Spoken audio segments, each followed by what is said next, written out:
Assalamualaikum warahmatullahi wabarakatuh. Kami dari kelompok 4 Pancasila dari kelas TK 440506. Kami di sini akan menjelaskan dari kegiatan kami dengan tema pengaruh harga bahan pokok yang tinggi di Indonesia yang mempengaruhi pada tingginya tingkat kemiskinan di Indonesia. Kami mengambil judul ini dikarenakan melanjutkan riset kelompok kami pada UTS kemarin yang belum selesai, dikarenakan masalah kemiskinan masih menjadi permasalahan yang kompleks dan merata di seluruh dunia, termasuk di Indonesia juga. Maka dari itu penting untuk menemukan solusi untuk mengatasi kemiskinan agar masyarakat dapat hidup dengan layak dan sejahtera dan bahagia. Jadi gini Pak, pandangan Bapak terhadap apa sih pangan pokok yang mahal gitu terhadap tingkat kemiskinan di Indonesia itu kayak gimana sih? Kalau menurut saya itu harga bahan pokok memang berpengaruh besar Ya, untuk penghasilan dikit gitu ya, yang minim memang pengaruh besar. Menurut Bapak, apa yang menjadi faktor utama menyebab kenaikan harga bahan pokok di Indonesia, Pak? Kalau menurut saya itu kenaikan harga bahan pokok melambung tinggi itu mungkin gak ada lahan sekarang habis kan. Oh iya. Banyaknya bangunan-bangunan sekarang itu kan pesawahan udah habis semuanya. Jarang ya, Pak. Itu aja. Bagaimana kenaikan harga bahan pokok berdampak pada kondisi kehidupan masyarakat di Indonesia? Menurut saya itu dampaknya itu memang untuk kehidupan ya orang-orang yang seperti kita yang di bawah itu memang itu kadang-kadang untuk saya banyak dampaknya gitu. Seperti untuk sekolah kan anak-anak kadang-kadang bisa putus bisa enggak gitu ya. Seperti Dina itu kan biasa dapat makanan yang lebih gitu ya. Untuk bahan makanan pokok kan bisa ke bawah itu. Jadi memang agak berpengaruh untuk uang jajan anak kan nggak cukup mungkin. menurut Bapak program yang harus dibikin sama pemerintah itu buat mengatasi ini apa ya? Udah bikin program itu seperti bantuan beras, seperti PKH itu, KIP itu udah menurut saya udah cukup itu bagus. Itu bantuan kan, itu program-program pemerintah kan udah masuk kan, itu memang cukup membantu itu.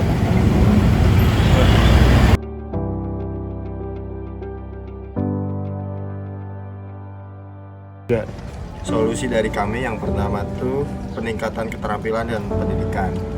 Masyarakat dapat mengembangkan keterampilan yang relevan dengan pasar kerja seperti pelatihan, vokasional atau kursus kewirausahaan. Pendidikan yang lebih tinggi juga dapat membantu masyarakat dalam mendapatkan pekerjaan yang lebih baik dan berpeluang lebih tinggi untuk meningkatkan pendapatan.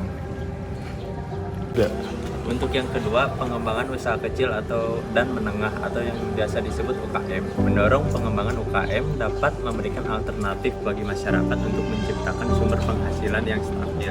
Pemerintah dan lembaga keuangan juga dapat memberikan dukungan dalam bentuk akses ke modal, pelatihan pengelolaan bisnis dan akses ke pasar.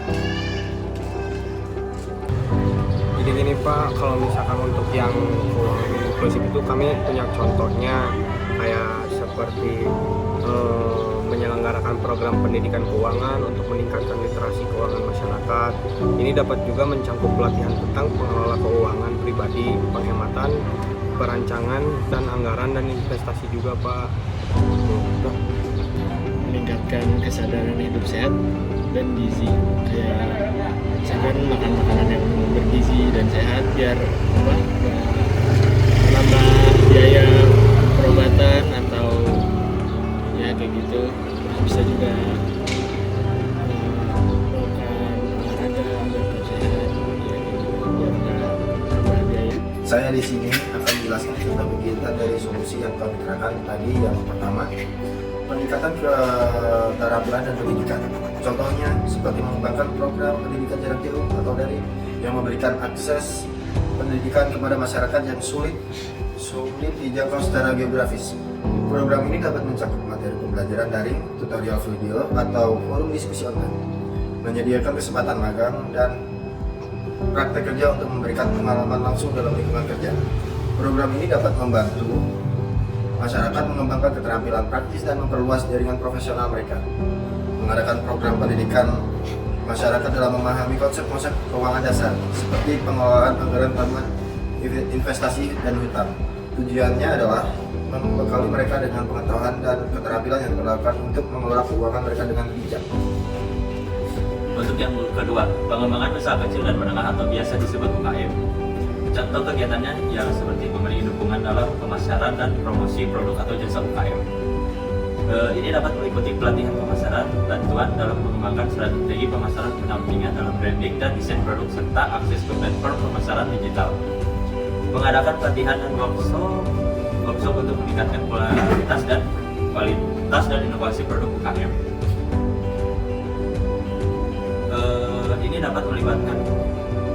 Ini dapat melibatkan pelatihan produk UKM. Ini dapat melibatkan pelatihan dalam teknik produksi, desain produksi, pemasaran, dan pengembangan merek. Membangun kolaborasi antara UKM dan institusi pendidikan seperti universitas atau lembaga pelatihan atau pertukaran pengetahuan, riset dan pengembangan bersama. Ini dapat juga memberikan manfaat bagi kedua belah pihak dan mendukung pertumbuhan UKM melalui akses ke sumber daya akademik dan penelitian.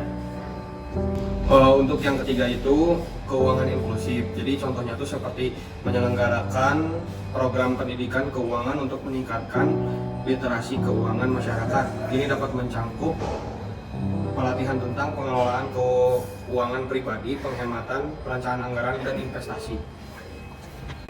Contoh dari peningkatan kesadaran hidup, mengadakan program edukasi mengenai makanan-makanan bergizi, seimbang, dan makanan yang sehat. Seperti piramida makanan, pengenalan makanan sehat.